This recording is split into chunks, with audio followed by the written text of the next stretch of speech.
Kantara chapter 1 ಈ ಒಂದು ಪ್ರೋಮೋನ ನೋಡಿದಾಗ ನಿಮ್ಮಲ್ಲಿ ತುಂಬಾ ಜನ 100% ಹೇಳ್ತಾ ಇದ್ದೀನಿ ಕನಕಾವತಿ ಪಾತ್ರದ ಬಗ್ಗೆ ಸರ್ಚ್ ಮಾಡೇ ಇರ್ತೀರಾ ಅಥವಾ ಕಾಂತಾರ ಸಿನಿಮಾದ ನಟಿ ಯಾರು ಅನ್ನೋದರ ಬಗ್ಗೆ ಹುಡುಕೇ ಇರ್ತೀರಾ ಅಂತ ಅನ್ಕೊಂಡಿದ್ದೀನಿ.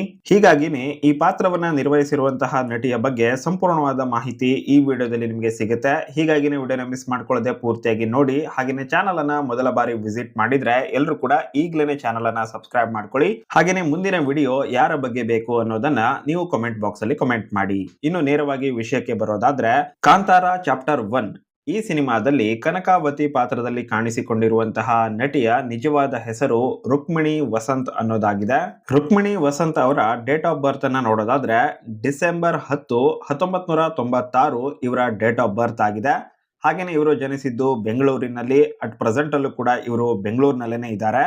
ಹಾಗಾದ್ರೆ ಇವರ ವಯಸ್ಸೆಷ್ಟು ಅಂತ ನೀವು ಕೇಳೋದಾದ್ರೆ 2025 ಡಿಸೆಂಬರ್ 10 ಬಂತು ಅಂತ ಹೇಳಿದ್ರೆ ಇವರಿಗೆ 29 ವರ್ಷ ಕಂಪ್ಲೀಟ್ ಆಗುತ್ತೆ. ಇನ್ನು ನೆಕ್ಸ್ಟ್ ಇವರ ತಂದೆಯ ಹೆಸರನ್ನ ನೋಡ್ತಾ ಹೋಗೋದಾದ್ರೆ ಇವರ ತಂದೆಯ ಹೆಸರು ಕರ್ನಲ್ ವಸಂತ ವೇಣುಗೋಪಾಲ್ ಅನ್ನೋದಾಗಿರುವಂತದ್ದು. ಇವರು ನಮ್ಮ ದೇಶಕ್ಕಾಗಿ ಪ್ರಾಣ ತ್ಯಾಗವನ್ನ ಮಾಡಿರುವಂತಹ ವೀರ ಯೋಧ. ಅಶೋಕ ಚಕ್ರ ಪ್ರಶಸ್ತಿ ಕೂಡ ಇವರಿಗೆ ಸಿಕ್ಕಿದೆ.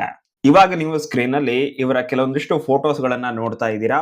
ಹಾಗೇನೆ ನೆಕ್ಸ್ಟ್ ನೋಡ್ತಾ ಹೋಗೋದಾದ್ರೆ ಇವರ ತಾಯಿಯ ಹೆಸರು ಸುಭಾಷಿಣಿ ವಸಂತ್ ಅನ್ನೋದು ಇವರ ಹೆಸರಾಗಿದ್ದು ಇವರು ಪ್ರಸಿದ್ಧ ಭರತನಾಟ್ಯಂ ಡ್ಯಾನ್ಸರ್ ಅಂತಾನೆ ಹೇಳಬಹುದು. ಹಾಗೇನೆ ಇವರು ಒಂದು ಸಂಸ್ಥೆಯನ್ನ ಕೂಡ ನಡೆಸ್ತಾ ಇದ್ದಾರೆ. ಯೋಧರ ಮರಣವಾದಾಗ ಅವರ ಪತ್ನಿಯರಿಗೆ ಸಹಾಯ ಆಗೋ ರೀತಿನಲ್ಲಿ ಈ ಒಂದು ಸಂಸ್ಥೆ ಕೆಲಸ ಮಾಡ್ತಾ ಇರುವಂತದ್ದು. ಸೊ ಹೀಗಾಗಿನೇ ಇವರು ಸಮಾಜ ಸೇವಕಿಯಾಗೂ ಕೂಡ ಕೆಲಸವನ್ನ ಮಾಡ್ತಾ ಇದ್ದಾರೆ. ಹಾಗೇನೆ ಇವಾಗ ನೀವು ಸ್ಕ್ರೀನ್ ಅಲ್ಲಿ ಅವರ ಕೆಲವೊಂದಿಷ್ಟು ಫೋಟೋಸ್ ಗಳನ್ನ ನೋಡ್ತಾ ಇದ್ದೀರಾ. ರುಕ್ಮಿಣಿ ವಸಂತ್ ಅವರಿಗೆ ಒಬ್ಬರು ಸಿಸ್ಟರ್ ಕೂಡ ಇದ್ದಾರೆ. ಅವರ ಹೆಸರು ಯಶೋಧ ವಸಂತ್ ಅನ್ನೋದಾಗಿದ್ದು ಆ ಫೋಟೋನ ಕೂಡ ಇವಾಗ ನೀವು ಸ್ಕ್ರೀನ್ ಅಲ್ಲಿ ನೋಡ್ತಾ ಇದ್ದೀರಾ. ಇನ್ನು ಇವರ ಎಜುಕೇಶನ್ ಬಗ್ಗೆ ನೋಡೋದಾದ್ರೆ ಇವರು ಮೊದಲನೇದಾಗಿ ಆರ್ಮಿ ಸ್ಕೂಲ್ ಅಲ್ಲಿ ಸ್ಟಡಿ ಮಾಡಿದ್ದು, ಅದಾದ ನಂತರ ಏರ್ ಫೋರ್ಸ್ ಸ್ಕೂಲ್ ಅಲ್ಲಿ ಸ್ಟಡಿ ಮಾಡ್ತಾರೆ.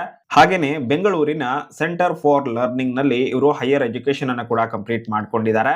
ಇದಾದ ನಂತರ ಲಂಡನ್ ನಲ್ಲಿ ಇರುವಂತಹ royal academy of dramatic arts ನಲ್ಲಿ ಅಭಿನಯದಲ್ಲಿ ವೃತ್ತಿಪರವಾದಂತಹ ತರಬೇತಿಯನ್ನ ಕೂಡ ಇವರು ಪಡ್ಕೊಂಡಿದ್ದು ಸಿನಿ ಜರ್ನಿಯತ್ತ ಇವರು ನಂತರ ಒಲವನ್ನ ತೋರಿಸ್ತಾರೆ.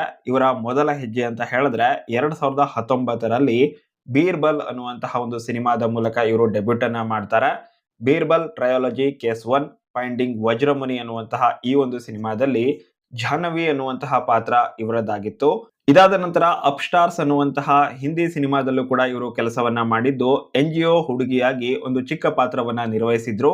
ಇದಾದ ನಂತರ ಇವರಿಗೆ ಒಂದು ದೊಡ್ಡ ಬ್ರೇಕ್ ಥ್ರೂ ಸಿಗುತ್ತೆ. ಅದು 2023ರಲ್ಲಿ ಸಪ್ತ ಸಾಗರದಾಚೆ ಎಲ್ಲೋ ಸೈಡ್ ಎ ಈ ಒಂದು ಸಿನಿಮಾದ ಮೂಲಕ ಇವರಿಗೆ ದೊಡ್ಡ ಬ್ರೇಕ್ ಥ್ರೂ ಸಿಗುತ್ತೆ ಅಂತಾನೆ ಹೇಳಬಹುದು. ಈ ಸಿನಿಮಾದಲ್ಲಿ ಇವರು ಪ್ರಿಯಾ ಅನ್ನುವಂತಹ ಪಾತ್ರದಲ್ಲಿ ಕಾಣಿಸಿಕೊಂಡಿದ್ರು. ಇದಾದ ನಂತರ ಸಪ್ತ ಸಾಗರದಾಚೆ ಎಲ್ಲೋ ಸೈಡ್ ಬಿ ಅನ್ನುವಂತಹ ಒಂದು ಸಿನಿಮಾ ಕೂಡ ಬರುತ್ತೆ. ಅದೇ ಪಾತ್ರವನ್ನ ಇವರು ಕಂಟಿನ್ಯೂ ಕೂಡ ಮಾಡ್ತಾರೆ. ಹಾಗೇನೆ ಈ ಪಾತ್ರಕ್ಕಾಗಿ ಇವರಿಗೆ ಸಾಕಷ್ಟು ಅವಾರ್ಡ್ಗಳು ಕೂಡ ಬಂದಿದ್ದಾವೆ. ಅದನ್ನ ನಾನು ನಿಮ್ಗೆ ಮುಂದೆ ತಿಳಿಸ್ಕೊಡ್ತಾ ಹೋಗ್ತೀನಿ. ಇವಾಗ ನೆಕ್ಸ್ಟ್ ಸಿನಿಮಾ ಯಾವುದು ಅಂತ ನೋಡ್ತಾ ಹೋಗೋದಾದ್ರೆ ಬಾನಧಾರಿಯಲ್ಲಿ ಅನ್ನುವಂತಹ ಒಂದು ಸಿನಿಮಾದಲ್ಲಿ ಇವರು ಕಾಣಿಸ್ಕೊಳ್ತಾರೆ. ಲೀಲಾ ಅನ್ನುವಂತಹ ಪಾತ್ರವನ್ನ ಇವರು ನಿರ್ವಹಿಸ್ತಾರೆ ಅದರಲ್ಲೂ ಕೂಡ.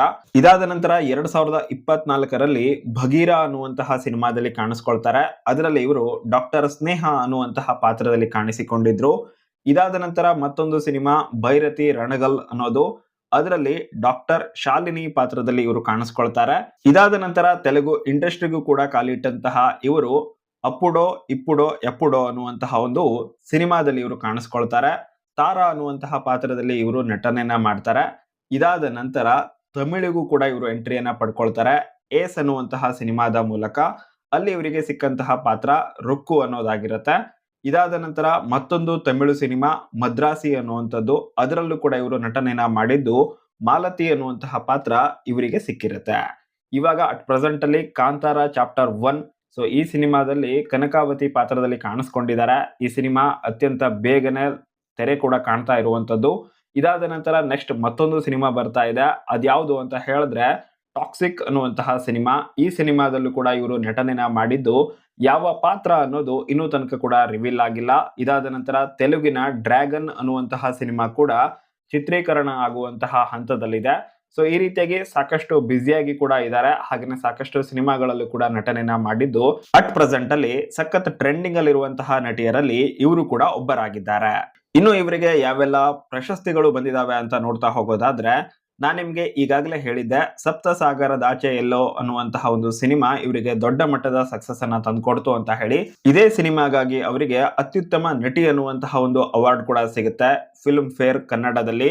ಇದಾದ ನಂತರ ಸೈಮಾದಲ್ಲೂ ಕೂಡ ಅತ್ಯುತ್ತಮ ನಟಿ ಅನ್ನುವಂತಹ ಅವಾರ್ಡ್ ಸಿಗುತ್ತೆ. ಐಐಎಫ್ಎ ಉತ್ಸವ ಅದರಲ್ಲೂ ಕೂಡ ಇವರಿಗೆ ಅತ್ಯುತ್ತಮ ನಟಿ ಅನ್ನುವಂತಹ ಅವಾರ್ಡ್ ಸಿಕ್ಕಿದ್ದು, ಚಿತ್ತಾರ ಸ್ಟಾರ್ ಅವಾರ್ಡ್ ಅಲ್ಲೂ ಕೂಡ ಅತ್ಯುತ್ತಮ ನಟಿ ಅನ್ನುವಂತಹ ಅವಾರ್ಡ್, ಬರೋಬ್ಬರಿ 4 ಅವಾರ್ಡ್ಗಳು ಕೇವಲ ಇದು ಒಂದೇ ಸಿನಿಮಾಗೆ ಅವರಿಗೆ ಸಿಗುತ್ತೆ. ಇವಾಗ ಕಾಂತಾರ ಟ್ರೇಲರ್ ಅನ್ನ ನೋಡ್ತಾ ಇದ್ರೆ ಈ ಒಂದು ಸೀರಿಯಲ್ ನ ಮೂಲಕ ಕೂಡ ಇವರಿಗೆ ಮತ್ತೊಂದು ನೆಕ್ಸ್ಟ್ ಲೆವೆಲ್ ಅಲ್ಲಿ ಬ್ರೇಕ್ ಥ್ರೋ ಸಿಗುತ್ತೆ ಅಂತ ಅನಿಸ್ತಾ ಇರುವಂತದ್ದು. ನೀವು ಕೂಡ ಕಾಂತಾರ ಚಾಪ್ಟರ್ 1 ನ ಪ್ರೋಮೋನ ನೋಡಿದ್ರ, ಇಷ್ಟ ಆಯ್ತಾ ಇಲ್ವಾ, ಇದೆಲ್ಲದರ ಬಗ್ಗೆ ಕಾಮೆಂಟ್ ಬಾಕ್ಸ್ ಅಲ್ಲಿ ಕಾಮೆಂಟ್ ಮಾಡಿ. ವಿಡಿಯೋ ಇಷ್ಟ ಆದ್ರೆ ಲೈಕ್ ಮಾಡಿ, ಶೇರ್ ಮಾಡೋದನ್ನ ಮರಿಬೇಡಿ. Thank you so much for watching. ಮತ್ತೆ ಸಿಗೋಣ.